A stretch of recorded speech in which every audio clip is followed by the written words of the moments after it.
Hello, epic entrepreneur. It's Tash Corbin here, and welcome to another episode of the Heart Centered Business Podcast.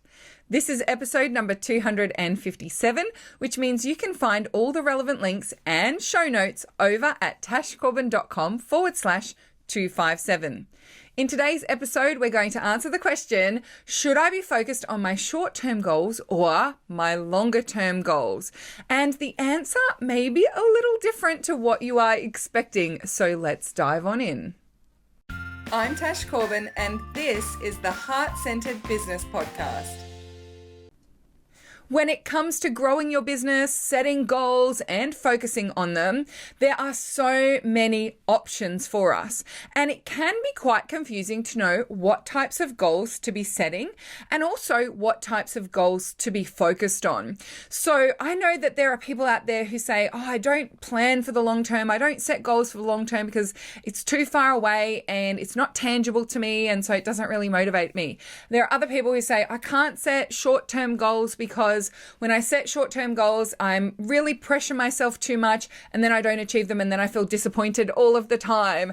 And on the other side, there are also people who love a particular type of goal. So I know myself, I love setting money goals and income goals, and I love setting them for the very short term, like 7 days or up to about 30 days. And that's really where I focus my energy and attention a lot of the time.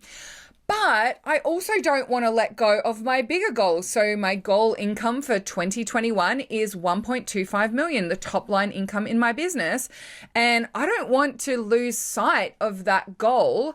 But at the same time, I'm not going to make $1.25 million in the next few days. And there are things that I need to do for the short term to bring in the current level of income. But there are also things I need to do to make sure that I'm setting myself up for towards the end of the year, the larger launches that I want to focus on that are most likely to contribute to that big financial target. So I understand why it can be a bit confusing to know where to focus your energy and attention. And I regularly say that quote that says the difference between a millionaire and a billionaire is that the millionaire writes down their goals once a day and the billionaire writes down their goals twice a day. And people say, yeah, but what goal? And it's very interesting to me as well because in my heart-centered business planning system, there is a space to reconnect with your goals. There's a space for journaling. And it's one of the most common questions that I get from people. Should I be writing down what my income goal is for the day? Should I write down my income goal for the week or the month? Or should I write down my big goals? And this confusion actually leads to a resistance to paying attention to and connecting with your goals. And we know in order to achieve those goals and to stay focused on those goals, we do want to be connecting with them regularly. Not in I need this to happen, otherwise I'm going to be a complete and total failure kind of way, but in we need to keep this front of mind kind of way. And this is particularly important for women in business.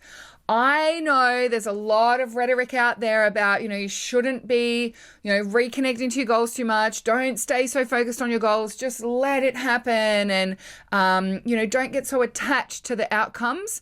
But that desire to detach from outcomes and detach from getting excited about your goals and all those sorts of things can show up as a money block.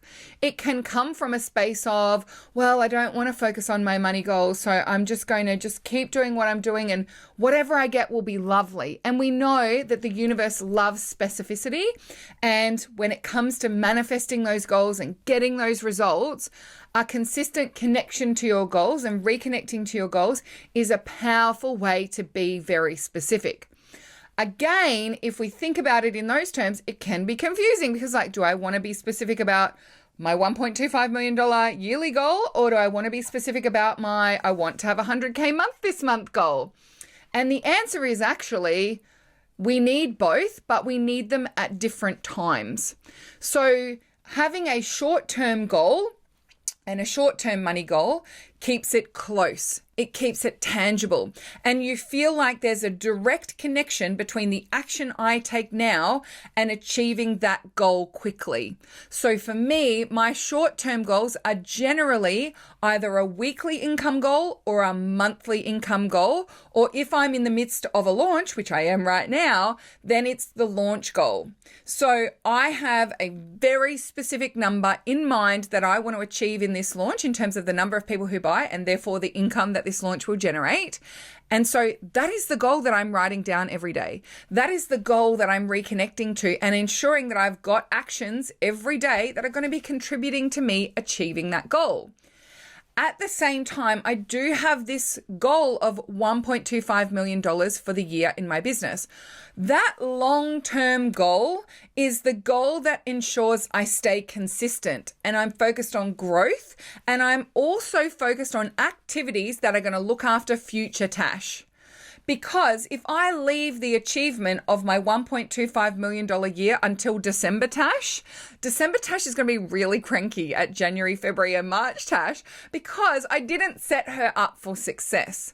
So yes, I need both my short-term goal and I need my longer term goals to ensure I have a balance between those close, tangible, and direct actions that contribute to what I want now and those consistent, growth-based, setting up future Tash for success actions that are going to help me be more likely to achieve that longer term goal as well.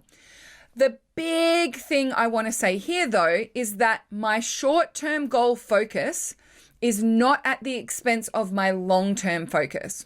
So whilst I'm writing down my short-term launch goal every single day right now, and I'm very focused on that launch, I also want to make sure that I'm not sacrificing my longer-term goal in order to achieve that short-term goal. So let me give you a little example of this. In 2017, I set myself short-term goals on a very consistent basis. And one of the ways that I know how I can bring in a cheeky $25,000 in a weekend is by putting on a Lady Posse auction. Those Lady Posse auctions bring in a bunch of people. I can put some quite big items up for sale in the auction for myself, and they go for pretty decent prices. Usually things sell for about 50 to 60% of the regular price. And so in 2017 and 2018, I ran 3 auctions in those years. But what happened was every time I ran an auction, because I was putting all of my products in there, at the time, I had 100 Days of Color, Courses with Heart, Takeoff, the Heart Center Business Academy, and VIP Work with Me as like my 5 big things. Plus I was running retreats with people. So in those Lady Posse auctions, I was putting a couple of spots in Takeoff, 3 or 4 spots in 100 Days of Color, a few spots in Courses with Heart. I was putting a bunch of things into those auctions. And yes, they sold really well. They generated a bunch of excitement. And I could bring in $25,000 in income just for me. And then other people would make sales in the auction. So most auctions, we were generating around $50,000 to $70,000 in sales. And it was amazing. But what happened was, for the 2 or sometimes even 3 months after those auctions, my sales would dry up of those courses and programs because I'd started to train my audience that it would always go on auction. And so there were people who I knew wanted to do the Takeoff program, and they were even messaging me and emailing me and saying, yeah, I'm totally joining the Takeoff program, but I'm going to wait until the next auction. And so I had to draw a line in the sand and be clear that whenever I focused on a short-term goal, I was conscious of not sabotaging my long-term goals as well. So in a nutshell, you do want to be focused on both short-term and long-term goals. You want to have that long-term goal. That's the one where I set it, I am not particularly attached to it. I'm not constantly thinking about it, but in my CEO dates with myself at the end of each month and at the start of each quarter, I will make sure I'm on track to that goal, and I'll look for what do I need to do this quarter or this month to make sure I am going to be on track for that longer term goal. But I don't write that longer term goal down every single day and, really get attached and freaked out that I'm not, hitting my minimum monthly or my minimum daily income target to be on track to that. I'm not like going crazy over those sorts of things. I set those goals and I'm constantly, but in more extended periods of time, so monthly and quarterly, I am consistently coming back to that and just making sure I feel like I'm on track. Are there any changes that I need to make?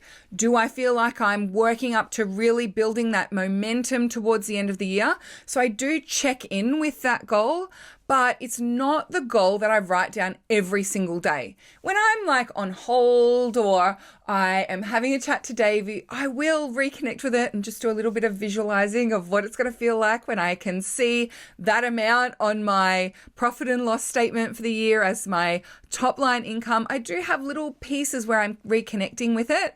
But on a daily basis, I'm connecting to my short-term goal because I know that motivates me and drives me for the activities that I'm doing on that day. And it feels like it's very tangible. It's very connected. It's very close. And there's a direct line of sight between what I'm doing and the achievement of that goal. So I have my long-term goal and I have my short-term bursts, my short-term goals that I am focused on more consistently. Those short-term bursts I find are so powerful.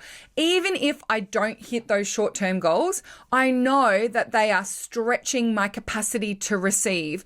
They are helping me grow my reach, grow my lead generation, grow my audience, grow my sales, grow my conversion rates, because I can play with business strategies and do my mindset techniques and do mindset work that's going to help me achieve that goal in the short term.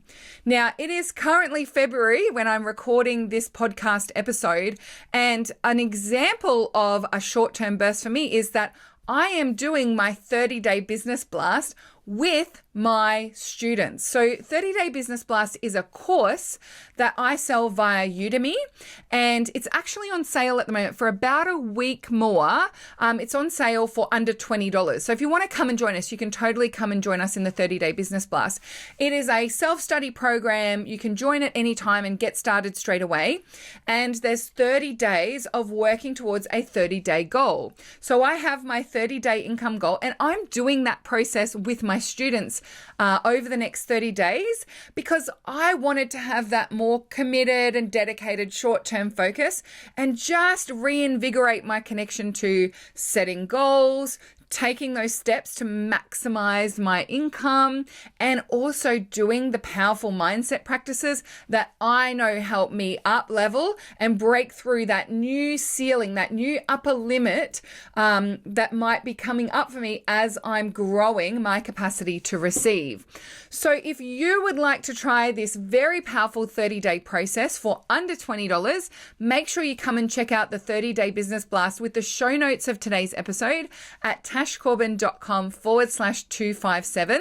And if you are listening to this episode and it's a little longer down the track, don't worry. We'll make sure that we update that link on the sales page for you, on the podcast show notes for you, so that it directs you to the best available price of the 30-Day Business Blast whenever you click on that link. So head on over to tashcorbin.com/257 and you'll be able to check it all out there. Thank you so much for joining me for this episode of the Heart-Centered Business Podcast. Until next time, I cannot wait to see you shine. Bye for now. Would you like more tips, tools, and resources to help you grow your heart-centered business? Head to tashcorbin.com today.